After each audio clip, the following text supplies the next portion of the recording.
Ready? Start.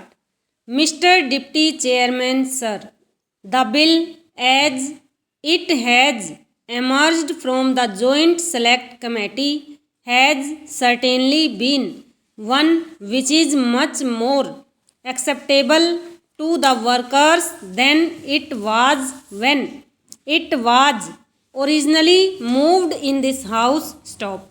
Sir, as far as the general principle and the objective of the bill are concerned, it is very laudable not only because of the fact that the workers in a welfare state are entitled to leisure and are entitled to know exactly the terms and conditions under which they have to work, but also because of the fact that as far as the transport workers are concerned, their leisure and the strain on their nervous and muscles is not only a matter of welfare but is also a matter of safety as far as the community is concerned. Stop.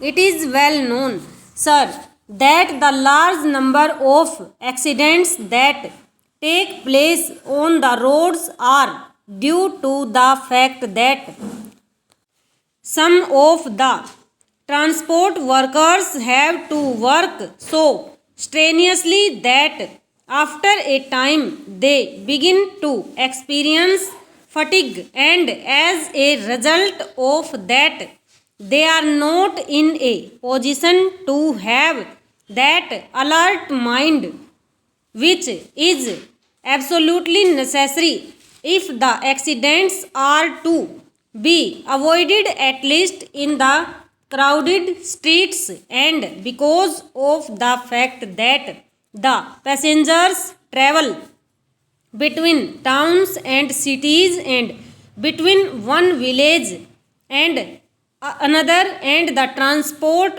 of goods from one city to another also now takes place through road transport. It is quite